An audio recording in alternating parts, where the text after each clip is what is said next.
Hello students, welcome to Satya Prakash English Medium School. Today's lecture is Hindi. Hindi का chapter हमने 2 तक complete कर लिया था. आई होप आपने भी पीडीएफ देखकर सब कंप्लीट कर लिया होगा. अब देखते हैं चैप्टर 3. चैप्टर 3 है सिंदबाद के चमत्कार. चैप्टर 3 का नाम है सिंदबाद के चमत्कार.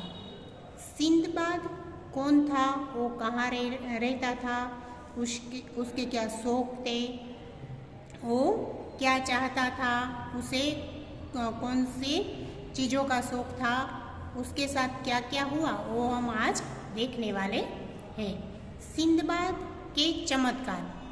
देखो, सिंदबाद एक आदमी का नाम है. सिंदबाद अरब देश का निवासी था. कहाँ का रहने वाला था? अरब देश का निवासी यानी कि रहने वाला था. सिंदबाद अरब देश का निवासी था. उसे समुद्री यात्राओं का बहुत शौक था. उसे किसका शौक था? उसे समुद्री यात्राओं का, समुद्र की यात्रा करने का उसे बहुत शौक था. उसने कई बार विदेश की यात्रा की थी. उसने कई बार वो विदेश जा चुका था समुद्री में. ऐसे एक बार सिंदबाद ने एक जहाज खरीदा और उसके व्यापार की चीज़ें भरकर चल दिया. एक बार क्या किया उसने? एक बार सिंदबाद ने एक जहाज खरीदा और उसमें व्यापार की चीज़ें भरकर चल दिया. उसने व्यापार करने की चीज़ें ली और समुद्र से वो जहाज लेकर निकल पड़ा. कुछ माह तक वह घूमता रहा. फिर उसका जहाज एक टापू के किनारे जा लगा. कुछ माह तक वो घूमता रहा इधर उधर. फिर उसका जहाज है वो एक टापू के किनारे जा लगा. एक बहुत बड़ा टापू था. वहाँ एक दिन अचानक वो जहाज जाकर रुक गया. वह टापू बड़ा सुंदर था. वह टापू बड़ा ही मनोहर सुंदर था. चारों ओर हरियाली थी पर वहाँ मनुष्य एक भी नहीं था. टापू था इसलिए मनुष्य तो कम ही दिखते हैं. चारों ओर हरियाली बहुत थी. समुद्र तट पर था इसलिए टापू था तो वहाँ हरियाली बहुत थी. पर वहाँ पर क्या नहीं था? मनुष्य कोई भी नहीं था. सिंदबाद कुछ देर वहीं टापू पर ठहर गया. सिंदबाद जो है वो कुछ देर तक वहीं टापू पर ठहरा. जब कुछ थकावट दूर हुई तो वह कुछ खा पी कर एक पेड़ के नीचे सो गया. कई दिनों से ऐसे ही घूम रहा था, कई महीनों से, इसलिए कुछ देर वहाँ ही रुका. फिर कुछ थकावट दूर करने के लिए उसने खा पी कर ऐसे एक पेड़ के नीचे आराम के लिए सो गया. वो क्या हुआ? पेड़ के नीचे कुछ खा पी कर पेड़ के नीचे आराम से सो गया. जब सोकर उठा तो वहाँ न जहाज था और न कोई साथी. जब वो सोकर उठा तो उसने क्या देखा कि उसका जहाज वहाँ पे नहीं था और उसका साथी भी कोई वहाँ पे नहीं था. सिंदबाद वहाँ जहाज को न देखकर चिंतित हो गया. सिंदबाद ने जब वहाँ अपना जहाज न देखा तो वह बहुत ही चिंतित हो गया. उसकी कुछ समझ में नहीं आया. तब उसकी समझ में थोड़ी देर तो कुछ नहीं आया कि अब मैं क्या करूं, कि वह क्या करे. फिर वह पेड़ पर चढ़ा और इधर उधर देखने लगा. उसे चिंता हुई, उसने जहाज नहीं देखा तो. लेकिन फिर उसने क्या किया? फिर वह पेड़ पर चढ़ा और इधर उधर देखने लगा. अकस्मातः उसकी नज़र एक सफ़ेद सी वस्तु पर पड़ी. एकाएक उसने अकस्मातः ऐसे ही जैसे ऊपर इधर उधर देख रहा था तब उसकी नज़र एक सफ़ेद सी चीज़ पर पड़ी. सफ़ेद सी वस्तु पर उसकी नज़र पड़ी. वह नीचे उतरा और उसे देखने के लिए चल दिया. जब वह नीचे उतरा तो उसने वह सफ़ेद चीज़ देखी थी. उसने उसको देखने के लिए वहाँ पर चल दिया. परंतु ज्यों ही वह उसके पास पहुँचा तो उसने देखा कि आसमान में अंधेरा छा गया. जब वो सफ़ेद चीज़ के पास पहुँचा तो क्या हुआ कि उसके पास पहुँचते ही वहाँ पहुँचा, वैसे ही जैसे उसके पास पहुंचकर वो उसने वहाँ देखा तो क्या हुआ, आसमान में अंधेरा छा गया, एकदम अंधेरा छा गया। किंतु एक क्षण बाद ही आसमान में फिर उजाला छा गया। फिर थोड़ी देर में ही आसमान में उजाला छा गया। उसने आकाश की ओर देखा कि एक विशालकाय पक्षी आसमान में उड़ता आ रहा था। आसमान में अंधेरा क्यों छा गया था? क्योंकि वो विशालकाय पक्षी है, वो बीच में आ गया था, इसलिए देखा कि एक विशालकाय पक्षी आसमान में उड़ता आ रहा था और आकर उस सफ़ेद चीज पर बैठ गया। विशालकाय पक्षी, उसका नाम क्या था वो हम आगे देखेंगे। विशालकाय पक्षी था, वो आसमान में उड़कर आकर वो सफ़ेद चीज जो सिंदबाद ने देखी थी उस पे आकर बैठ गया। तब उसे पता चला कि वह सफ़ेद चीज इसी पक्षी का अंडा है और यह उकाब पक्षी है। पक्षी का नाम क्या था? उकाब। पक्षी का नाम था उकाब पक्षी। और वो सफ़ेद चीज क्या थी? सफ़ेद चीज उस उकाब, विशालकाय पक्षी जो था उकाब, उसका नाम था उकाब, उस पक्षी का अंडा था। ओके, फिर इतना बड़ा पक्षी, उसके पंजे वृक्ष की शाखाओं के समान थी। वो आश्चर्यचकित हो गया और उससे देखते ही उसने बोला, सिंदबाद ने, इतना बड़ा पक्षी, आहा, ऐसे। उसने उसके पंजे वृक्ष की शाखाओं के समान थे। उसके पंजे कैसे थे? उकाब पक्षी के पंजे वृक्ष की शाखाओं के समान, यानी कि वृक्ष की जो डाली होती है ना, उसके समान थे। सिंदबाद ने भी अपने आप को उसके पंजों के साथ मजबूती से बांध दिया। उसने क्या किया? सिंदबाद ने भी अपने आप को उसके पंजों के साथ बांध दिया। जो पक्षी था उसके पंजों के साथ उसने अपने हाथ को बांध दिया। उसने सोचा कि उकाब के साथ किसी और देश में पहुंच जाएगा। उसने, सिंदबाद ने सोच लिया कि उकाब पक्षी जब उड़ेगा तो मैं भी उसके साथ किसी और देश में पहुंच जाऊँ। उसका जहाज तो अभी नहीं था तो वो कैसे जा पाएगा? तो यह सोचकर उसने उकाब के साथ अपने हाथ, अपने पंजे बांध लिए मजबूती से, इसलिए वह उसके साथ दूसरे देश में पहुंच जाएगा, ऐसे सोचकर। दूसरे दिन उकाब उड़ा और उड़कर एक गहरी घाटी में पहुंचा। दूसरे दिन उकाब पक्षी है जो उड़ा तो क्या हुआ, तो उड़ते ही गहरी घाटी में पहुंच गया।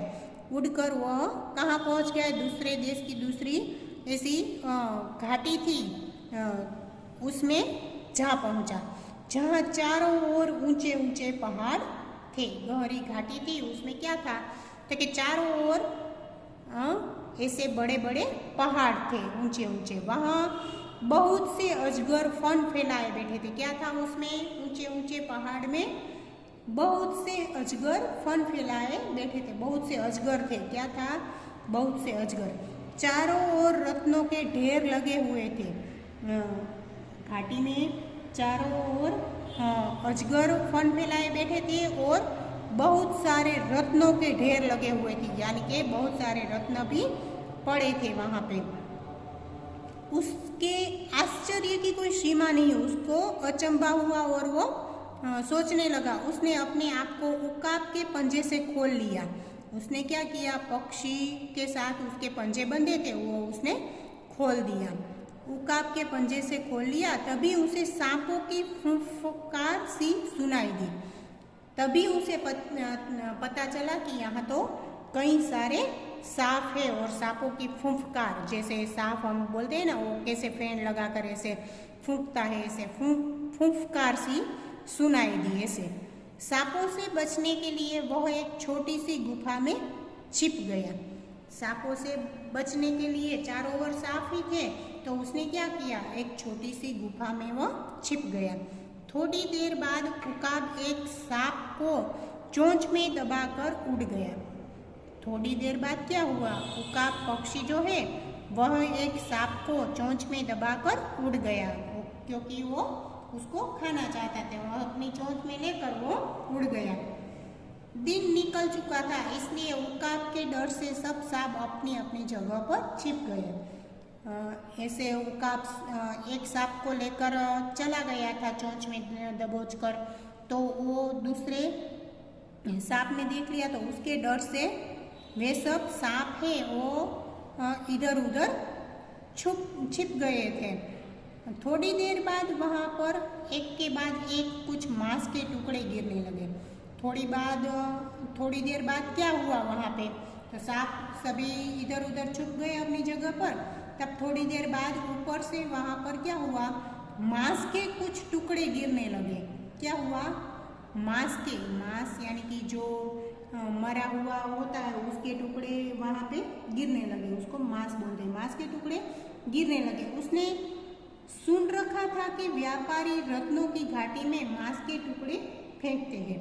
सिंदबाद ने ऐसा कहीं बातों में सुना था कि कुछ व्यापारी जो है वो रत्नों की घाटी में ऐसे मांस के टुकड़े फेंक देते हैं। उससे क्या होता है, देखो बड़े बड़े उकाब उन टुकड़ों को उठाकर ऊपर घोंसलों में ले जाता है। क्यों फेंकते हैं, देखो व्यापारी रत्नों की घाटी में मांस के टुकड़े फेंक देते थे। क्यों फेंक देते थे, तो कि बड़े बड़े उकाब पक्षी जो है वो जैसे अभी हमने आगे देखा कि उकाब पक्षी एक सांप को अपनी चोंच में दबोच कर ले गया, तो वैसे ही ऐसे दूसरे उकाब पक्षी भी अपने साथ ऐसे कुछ ऐसे जानवरों को सांपों को ऐसे अपने साथ ले जाएंगे, तो उसके साथ मांस के टुकड़े भी ऐसे मुंह में रखकर कहीं ले जाए तो उसके साथ रत्न भी आ जाए, इसलिए वो उसमें ऐसे मांस के टुकड़े फेंकते थे। ऐसे बड़े बड़े उकाब उन टुकड़ों को उठाकर ऊपर घोंसलों में ले जाते थे। फिर व्यापारी उनके घोंसलों से रत्न चुन लाते थे कि उकाब पक्षी के जैसे दूसरे बड़े उकाब भी यहाँ से ऐसे उठाकर ऐसे अपने घोंसलों में ले जाते हैं। फिर व्यापारी वहाँ से उनके घोंसलों में से ऐसे रत्न ले लेते हैं। ऐसे सिंदबाद ने भी स्वयं को मांस के एक बड़े टुकड़े के साथ बांध दिया। फिर क्या किया सिंदबाद ने अपने आप को, जैसे उसने उकाब पक्षी के साथ बांध दिया था, वैसे ही स्वयं को मांस के एक बड़े से टुकड़े के साथ बांध लिया और कुछ रत्न अपनी जेबों में भर लिए। उसके साथ अपने जेब में कुछ रत्न और अपने हाथ में ले लिए और कुछ अपनी जेब में भर लिए। कोई भी ऐसे रत्न देखेगा तो छोड़ेगा थोड़े ही, उसने अपने जेब ऐसी रत्नों से भर ली। फिर उकाबों के आने की प्रतीक्षा करने लगा। फिर क्या किया उसने कि अभी उकाब पक्षी आएगा तो उसके साथ वो जा पाएगा, ऐसा सोचने लगा और उसकी राह देखने लगा। थोड़ी देर में उकाब इधर उधर मंडराने लगे। थोड़ी देर में क्या हुआ, उकाब पक्षी इधर उधर आने लगे। कुछ देर बाद एक उकाब उसे लेकर उड़ गया। तो कुछ ही देर बाद उकाब पक्षी ने वो मांस का टुकड़ा जो सिंदबाद ने अपने हाथ में बांध लिया था वह उठाया और वो अपने साथ लेकर उड़ गया। पहाड़ के ऊपर एक गांव के बाहर उकाबों के घोंसले थे। पहाड़ के ऊपर एक छोटा सा गांव होगा, वहाँ पे ऐसे उकाबों के घोंसले यानी कि नेस्ट हम जिसको बोलते हैं वैसे हो गए। वहाँ बहुत से उकाब उतरे। वहाँ ऐसे सबके घर होते हैं तो वैसे ही वहाँ बहुत सारे उकाब उतरे। उकाबों के पहुँचते ही वहाँ छिपे व्यापारी बाहर निकले और शोर मचाने लग गए। जब उकाब वहाँ पर आ गए, सब व्यापारी ने देख लिया, तो उकाबों के पहुँचते ही वहाँ सभी व्यापारी जो छिपे हुए थे वह बाहर निकल आए और शोर मचाने लगे। शोर मचाते ही क्या हुआ, शोर मचते ही उकाब मांस के टुकड़े छोड़कर उड़ गए।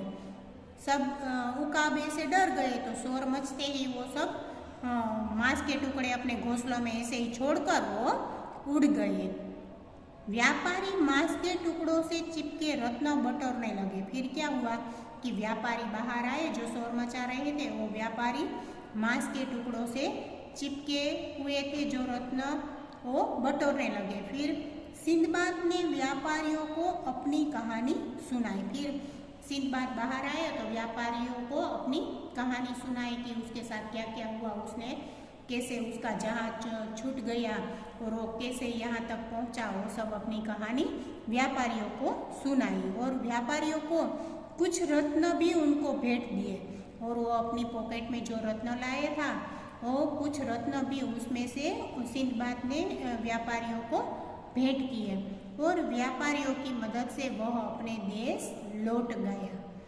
फिर क्या हुआ कि ऐसे उसको अपनी कहानी सुनाई और रत्न दिए, इसके कारण व्यापारियों ने उसकी मदद की और अपने देश उसको लौटा पाए, अपने देश ऐसे जा पाया सिंदबाद। इस तरह से सिंदबाद अपनी पूरी कहानी सुनाकर अपने देश लौट पाया।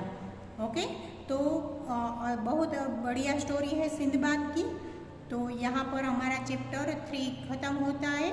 इसके श्रुत लेखन में शब्द है जो ये आपको अपनी नोटबुक में, किसी भी नोटबुक में अच्छे हैंड राइटिंग, श्रुत लेखन का मतलब क्या होता है, अच्छी हैंड राइटिंग के साथ आपको लिखना है कि प्रतीक्षा कैसे लिखते हैं, हरियाली कैसे लिखते हैं, ऐसे शब्द सीखने हैं। फिर यहाँ पे जो नए शब्द है अभ्यास कार्य में नीचे मौखिक और लिखित शब्द है, सही उत्तर है, ये सब जो भी है जो मैं बुक में लिखना है, MCQ ब्लैंक्स वगैरह, इसकी भी मैं PDF भेज दूँगी। सिर्फ क्वेश्चन आंसर और समानार्थी विलोम ऐसे ही हम सब नोटबुक में लिखेंगे। तो मैं जिसकी PDF भेजूँ, नोटबुक की हो तो आपको नोटबुक में लिखना है, टर्म बुक की हो तो आपको टेक्स्ट बुक में लिखना है। ओके, तो मैं इसकी PDF आप सबको भेज दूँगी। आप सबको अपने नोटबुक और टेक्स्ट बुक के क्वेश्चन आंसर और सब कंप्लीट कर लेना है exercise. Okay students, goodbye, thank you.